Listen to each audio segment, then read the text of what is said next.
네, 안녕하세요. 이정훈입니다. 우한 폐렴 사건이 점점 커지죠. 어떻게 대처하면 좋을까요? 우선 의학적으로 방법이 나와야 될 거고, 또 하늘이 도와주고 천우신조가 있어야만 풀리겠죠. 또 국민 여러분들이 좀 면역력이 올리는 스스로의 노력도 좀 해야 될 거고요. 오늘 신문을 보다 보니까 동아일보가 일면 톱으로 뽑은 게 이겁니다. 한국에서 제법 큰 롯데백화점 강북에 있는 본점이 통째로 휴점을 하게 됐다. 중국인 감염된 사람이 여길 지나갔다는 거죠. 네, 난리입니다. 난리. 그리고 그분이 프레지던트 호텔에서도 있었다. 이마트 공덕점에서도 있었다. 그쪽마다 다 난리입니다. 이 난리입니다. 저는 지금의 사태를 지금 치사율이 한 2% 내지 5%라 그러니까 높다면 높은 건데 사시는 분들이 95%에서 98%인데 무슨 얘기하면 공포도 있다는 거죠. 공포가 크다는 거죠. 심리적이라는 이야기랍니다. 그걸 말씀드리고 싶고요. 지금 크루즈선을 일본이 이제 틀어 막아갔습니다. 그리고 이제 중국은 아예 다 막아버리니까 이 동아시아, 동남아시아 돌던 크루즈선들이 다 한국으로 몰려오는데 한국도 이제 뒤늦게 틀어 막았네요. 그 전에 온 건 할 수 없고 추가로 오는 것들을 막았습니다. 이게 이제 공포의 확산인데 크루즈선에 계신 분들도 고통이겠지만 더 많은 다수를 위해서 이런 걸 하는 겁니다. 민주주의가 중구정치가 되는 이유 중에 하나가 마지막에는 더 많은 다수를 위해서 결정하는 경우가 있거든요. 소수의 창의적인 사람들 아이디를 버리는 경우도 있습니다. 근데 어쨌든 이런 식으로 이 공포가 커지다 보니까 대한민국을 대표하는 고급 백화점도 문을 일시적으로 휴점을 하게 만들고 난립니다. 그런데 이제 어떤 기사가 눈에 띄는가 하면은 청와대 상공에 초밀입자 소독액을 뿌리겠다라는 보도가 있었습니다.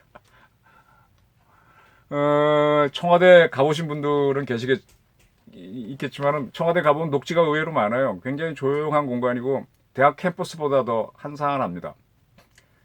대학교도 가보면은 사람 있는 데만 있지 않습니까? 강의실이나 이런 데. 그것처럼 위민관 그쪽에 이제 출입하는 사람들이 있고, 그다음에 이쪽에 기자실이 있는 춘추관에 좀 있고, 또 경호원들 훈련하는 데 좀 있고, 그 외에는 저쪽 본관 쪽은 정말 절간입니다. 절간. 다중 이용 시설은 아닌 게 확실하다고 저는 보는데, 그 앞에 이제 경복궁 정도 오게 되면 사람 많죠. 차 대놓고 관광객 오고, 그 밑으로 광화문 오게 되면은 더 많고, 요즘은 태극기 시위도 있으니까 더 많고. 근데 청와대 상공에 소독액을 뿌리겠대요. 아유, 1급 최고의 방호 방역 시설이니까 뿌리는 게 맞죠. 얼마 전엔 이런 뉴스도 있었습니다. 청와대 뒷산에 패트리어트 팩토리를 배치했다. 네. 대한민국 최고의 방호 방역 기관이니까 배치하는 게 맞죠. 지금 대통령께서 후보 시절에 자기는 청와대가 흉지라서 근무하지 않고 정부 중앙청사 광화문에 근무하겠다 그랬습니다. 전 딱 들으면서 저건 말도 안 되는 소리라 그랬습니다. 거긴 경호가 안 되거든요. 다행히 작년에 자기 그 공약을 취소하겠다고 발표하면서 말았는데, 그만큼 이제 국가 시스템을 모르는 사람이 알았다면은 인기 영합주의에 의해서 대통령이 되려고 했다는 뜻이죠. 패트리어트 팩토리를 배치하는 이유가 뭘까요? 북한의 무인기가 날아와서 청와대 상공을 촬영하다가 하고 돌아가다가 우리 쪽에 추락한 게 발견됐기 때문이고요. 북한에서 미사일이나 장거리 탄도미사일을 쏘면 청와대는 안 맞습니다. 산에 걸립니다. 근데 크루즈 미사일하면 이렇게 휙 돌아 들어오니까 맞을 수 있죠. 무인기라도 마찬가지고. 그런 위험성이 있으니까 팩3를 배치했겠죠. 해야 됩니다. 동의합니다. 근데 팩3를 배치할 의사가 있는 대통령이라면은 북한이 저렇게 핵미사일 개발할 때 북한에 대해서 싫은 소리를 하고 대들어야죠. 왜 조막조막 북한 도와주자 그러고 회담으로 하자 그러고, 누굽니까? 트럼프는 북한의 핵시설 영변 말고도 없애지 않으면은 응하지 못한다라고 했는데, 그 전에 우리 대통령은 트럼프한테 전화 걸어가지고 타결만 하시면 남북 경협의 모든 비용을 다 내겠다고 전화로 하고 그걸 스스로 발표했잖아요.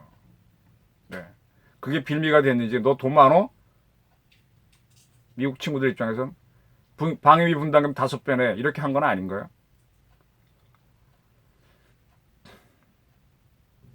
이런 것들이 제가 드리는 말씀 뭔가 오늘 주제는 정무적 판단입니다. 정무적 판단을 청와대가 좀 잘했으면 좋겠다는 얘기인데, 이제 이왕이면은 1급 방호시설 지켜야 됩니다. 지금 다중시설에 누가 나타났다 그러면 막 휴점을 하고 난리인데 1급 방호시설 지켜야 됩니다. 근데 그걸 지키면서 자, 청와대 상공에 초미립자 살포약을 뿌릴 의사가 있으면은 대통령께서 나는 좀 나중에 하고 청와대는 좀 나중에 하고 손소독제도 있으니까 그걸로 하고 서울역 상공에 뿌리시오. 그리고 나를 반대하는 분들이 광화문의 이승만 광장에 모여서 시위하는데 그분들이 전염되지 않도록 뿌리시오라고 하면 얼마나 멋지겠습니까? 축구 경기, 야구 경기 걸리는 상공에 뿌리시오. 이게 국민을 위한 정치 아닐까요? 이게 정무적 판단 아닐까요? 그렇게 뿌리려면은 약도 많이 들고 비행기도 많이 필요하고 뭘로 뿌릴지 모르겠습니다만 기계도 많이 필요하겠지만 이왕 서비스하는 거, 이왕 정치하는 거, 그게 낫지 않을까요? 패트리어트 팩토리를 청와대 뒷산에 배치할 공군 방공 유도탄 사령부는 배치해야 되죠. 수방사도 배치해야 되죠. 그럴 바에는 북한에 대해서 뭐라 그러거나 사드를 추가를 배치한단 말이야. 응? 지금 사드 가지고 평택에 있거나 오산에 있거나 대구에 있는 미군지들은 보호되지만 서울은 안 되잖아요. 우리 국민 예산 이번에 우한 폐렴 가지고 이 정부 분명히 추가 경정 예산 편성합니다. 네, 또 국민세금 더 걷자고 지금 벌써 얘기 나오고 있어요. 그런 예산 걷어갖고 북한의 위협이 있을 때 서울의 방어에서 사드 배치한다 그러면 이명박이나 박근혜 정부가 한다면 좌파들이 발박을 반대하겠지만 문재인 대통령이 하겠다 그러면 보기 좋지 않나요? 왜 그런 발상들을 못할까요? 이 정부에서 늘 할 때마다 정무적 판단을 자꾸 얘기하는데 지금 이제 일본에서 이제 저는 이제 뭘 판단하기 힘들 때는 일본을 참고하면 괜찮다고 생각합니다. 늘은 아니지만 거의 우리가 겪은 문제를 일본이 조금 더 면제 걷고 거기서 고심 끝에 정답을 찾거나 오답을 찾으면 우리가 피해가면 되는 거고요. 지금 중국은 우리나라 열심히 따라하고 있습니다. 네, 우리나라 언론 보고 저 싱하이밍 대사 같은 사람 친구들이 저 큰 소리 치는 것도 우리 거 참고하고 하는 겁니다. 그 일본이 크루즈선을 막으니까 우리 쪽에 시끌시끌 하다가 이제 기어코 막았지 않습니까? 잘했습니다. 그렇게 막아줘야죠. 국민을 위한 정치를 해야 되죠. 지금 일본도 보니까 도쿄올림픽 앞두고요. 이걸 지금 막지 못해갖고 아베도 고통받고 있는 것 같아요. 일본도 굉장히 시끄럽습니다. 그러면 우리도 이제 점점 정치 문제가 될 텐데 어떻게 돌파할 것이냐. 자, 지금 중국은요. 중국을 참조하면 안 됩니다. 이 정부 사람들 중국 참 좋아하는데 돈 받는 게 있나? 소문은 많습니다. 어디 무슨 쓰리 쿠션 방법으로 돈 받는 방법에 얘기는 많은데 저도 어떤 방법인지는 아는데 딱히 증거가 없어 가만히 있는데 처음에는 우왕좌왕하는 게 우한 폐렴이 커지니까는 그들은 춘절, 우리는 설날 휴가를 2월 7일까지 연장했다가 이제 공장에 안 들어가서 나 죽을 것 같으니까 또 출근하라고 또 압력을 넣고 아이고 우왕좌왕입니다. 우왕좌왕. 저런 꼴을 안 당하려면 지금 정부적인 판단을 잘해서 국민들이 자발적으로 이건 공포구나. 어떻게 보면 운에 맡겨보자.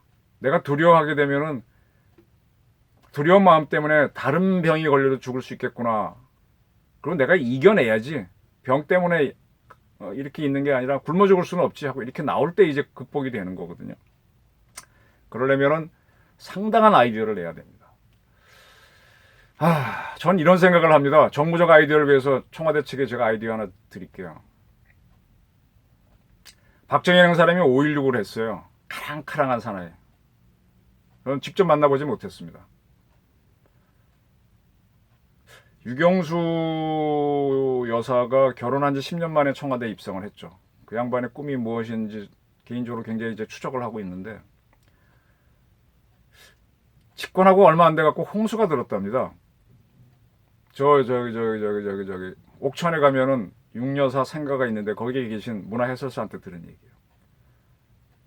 근데 그때만 해도 60년대 초반이니까 뭐 시설도 없고 뭐 도로도 없고 엉망이잖아요. 지금 뭐 북한 수준보다 안 좋을 때니까. 근데 어느 지역이 고립이 돼서 먹을 것도 없고 물 때문에 사람도 못 나오고 막 난리라 그러는데 구호해 주라 그러니까 아무 기관도 안 가는 거예요. 자기가 두려우니까.